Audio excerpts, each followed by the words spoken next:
సరే ఈ అంశం ఇటు పెడదాం. ఇక రెండో అంశం, కేటీఆర్ గారిని అరెస్ట్ చేస్తే రాష్ట్రం అగ్గిగుండం అవుతుంది. దేనికి అగ్గిగుండం అవుతుంది?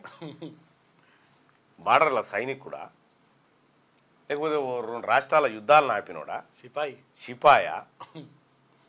ఎవరు అంటా ఉన్నారు బీఆర్ఎస్ పార్టీ నాయకులు. అగ్గిగుండం లేదు, లొటపీస్ లేదు. మల్లన్న జాతరలో అగ్గిగుండాలు దొక్కినాడు దొక్కిపోతారు జనం. మల్లన్న జాతర అగ్గిగుండాలు దొక్కిపోతారు చూడు, కొమరేలి మల్లన్న జాతర కాడ ఓ గట్లే ఉంటుంది అగ్గిగుండాలు. అక్రమాలకు పాల్పడి విదేశీ కరెన్సీని విదేశీ సంస్థలకు దొంగతనంగా కట్టబెట్టిన దాంట్లో ఆయన అరెస్ట్ చేస్తున్నట, ఈ పుణ్యమూర్తిని అరెస్ట్ చేస్తున్నట, అగ్గిగుండం అవుతుందట. ఇప్పుడు నిన్న మొన్న బీఆర్ఎస్ పార్టీ ట్వీట్లు కథ, అల్లు అర్జున్ కథ ఏంటంటే ఇప్పుడు రేపు ఈయన ఫైల్ ఉందన్నట్టు, ఈయన ఫైల్ కొలాయించగలని ఇప్పుడు వాళ్ళ మద్దతు కూడా కట్టే ప్రయత్నంలో ఉన్నాడు. ఇప్పుడు నేను సినిమా నటులకు కూడా చెప్తా ఉన్నా, మీ మందం మీరుండరు, మాకు ఇబ్బంది లేదు. మీ మందం మీరుంటే ఎవరికేం ఇబ్బంది లేదు. ఇక్కడ రాష్ట్ర ఖజానాను కొల్లగొట్టినటువంటి వ్యక్తుల పట్ల, దేశ సంపదను లూట్ చేసినటువంటి వ్యక్తుల పట్ల మీకు సానుభూతి ఉంటే మాకైతే లేదు, మీ పట్ల అప్పుడు ఉండదు. ఇక గుర్తుపెట్టుకోరు, మీ పని కూడా అవుతుంది. అల్లు అర్జున్ గట్టిగా 10 గంటలు పోలేదు జైలుకి. పోయిండో లేదు, ఇట్లా పోయిండో వాళ్ళతో మాట్లాడిండో వచ్చిండో అయిపోయింది. పరామర్శలు ఎన్నడన్నా చనిపోయిన ఆ బిడ్డింటికి పోయినారా? ఈ సినిమా వేసకాలంతా చచ్చిపోయింది కదా పాప, వేసకాలంతా పోయినారా? ఆ రేవతి ఇంటికి పోయిరా? ఎంతమంది పోయిరు? మా సినిమాల కారణంగా మీ ప్రాణం పోయిందని చెప్పి వాళ్ళ కుటుంబం దగ్గరికి పోయిరా? మీరు మాట్లాడిరా? పోయి ఆ పిల్లగాడు సావు బతుకుల మధ్యలో ఉన్నాడు, పోయినాడా? ఏమైందా? అల్లు అర్జున్ ఎవడన్నా ఇచ్చిండా, కొరికిండా? ఎవరన్నా మ్యాన్ హ్యాండిల్ చేసిరా? ఒకవేళ రేవతి ప్లేస్ లో అల్లు అర్జున్ గారే తొక్కిసలాటలో చనిపోయింది అనుకుందాం, పరిస్థితి ఏంది? ఊకుంది రానా? మీరంతా అర్ధగంటకే రోడ్ల మీదకి వచ్చి ఖండిస్తున్నాం ఇది దుర్మార్గం అని చెప్పేటోళ్ళు. విషయం ఏంటంటే మీ ఫ్యాన్స్ మిమ్మల్ని దొక్కి సంపుదురు, మీ ఫ్యాన్సే మిమ్మల్ని దొక్కి సంపుదురు ఆ తొక్కిసలాటలల్లా.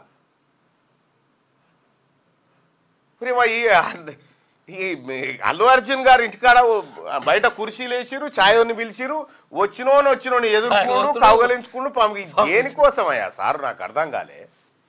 ఇది దేనికోసం? ఏమైంది? ఏం దేనికోసం అన్నట్టు? నువ్వు ఏది తొక్కిసలాటలో మరణం సంభవించినటువంటి మహిళా భర్త కంప్లైంట్ ఇస్తే నిన్ను అరెస్ట్ చేసి తీసుకుపోయారు, జైలుకు తీసుకొచ్చారు, గౌరవ న్యాయస్థానం నీకు బెయిల్ ఇచ్చింది, పోయి ఇంటికి వచ్చినావు. పాపం ఆయన రామ్ గోపాల్ వర్మ గారు పాపం ఆయన బాధ కూడా, ఆయన అట్లా పాన్ ఇండియా హీరో, ఆయనని అట్లా చేస్తారా? ఆయన ఏమంటే తెలంగాణ హీరో అని పెట్టిండు ఆయన. ఇప్పుడు ఎందుకంటే రామ్ గోపాల్ వర్మ కేసులు ఉన్నాయి, మళ్ళీ ఈ సినిమా తారాలోకం అంతా మళ్ళీ ఆయనకు యాడ్ కావాలి కదా, కావాలంటే ఇప్పుడు ఆయన అదే చేయాలి. ఈ డ్రామాలు బంద్ చేయరు, జనాలు గుర్తుపట్టరా? సినిమాల అందరం డ్రామాలు చేస్తే ఓకే, చూస్తాం, ఎంటర్టైన్ చేస్తాం, అవసరమైతే 200 300 ఆడ వారేస్తాం, కౌంటర్లో వస్తాం.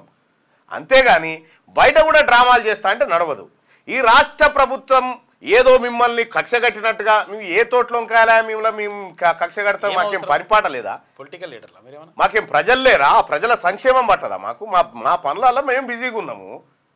ఏదో రాష్ట్ర ప్రభుత్వం మీద బురద తల్లేటువంటి కార్యక్రమం చేస్తే ఎవరు చేసినా ఊరుకునేది లేదు. మీ మందం మీరు ఉండుర్రి, బస్ సినిమా మందం ఉండుర్రి, మాకే ఇబ్బంది లేదు, మేము గౌరవిస్తాం.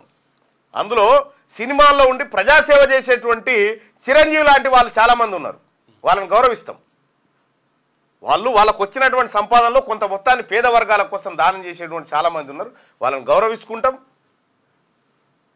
వాళ్ళతోని మర్యాదలు ఇచ్చిపుచ్చుకుంటాం, మాకే ఇబ్బంది లేదు. కానీ మీరు దీన్ని అడ్డం పెట్టుకొని కేటీ రామారావు అనేటువంటి వ్యక్తి మెప్పు కోసము మీరు ఈ డ్రామాలు కడితేరంటే ఈ డ్రామాలను చూస్తూ ఉపేక్షించడానికి ఎవరు సిద్ధంగా లేడు. ఇది మా ముఖ్యమంత్రి గారి మాట కాదు, నా మాటే. మా ముఖ్యమంత్రి గారు ఎప్పుడు అట్లా చెప్పడు, కానీ నేనైతే చెప్తా ఉన్నా. ప్రభుత్వాన్ని కానీ ముఖ్యమంత్రి గారిని కానీ బదనాం చేసే కార్యక్రమం చేస్తే, ఏదో చేయరాని నేరం, ఏదో ఒసామా బిన్ లాడన్ కనుక ఆఫ్ఘనిస్తాన్ గౌరవించుకున్నట్టుగా మీరు గౌరవించుకుంటే మీరు గౌరవించుకోరు, మాకు సంబంధం లేదు. అంతేగాని ఈ చిల్లర మర్రల పనులు చేస్తే మాత్రం ఊరుకునేది లేదు. మాకెవరికైనా అందరి పట్ల సమానత్వమే చూడాలని ఉంటుంది. బీఆర్ఎస్ పార్టీ నాయకునికి భవిష్యత్తులో జరగబోయే కార్యక్రమానికి ఇప్పుడు మీరు ప్రణాళికలు రూపొందిస్తే మాత్రకి సినిమా వేరే ఉంటుంది. అసలు సినిమా ప్రజా సినిమా ఎట్లుంటుందో అప్పుడు చూస్తారు మీరు. బెనిఫిట్ షోలు కూడా ఇప్పిస్తాం అప్పుడు. సో ఆ పరిస్థితి తెచ్చుకోకండి. క్యూ న్యూస్ ఛానల్లో పనిచేయటకు అనుభవం గల సీనియర్ వీడియో ఎడిటర్స్ కావాలను సంప్రదించవలసిన నెంబర్ 8688926084. qnewsads@gmail.com ను సంప్రదించండి. లైక్ చేయండి.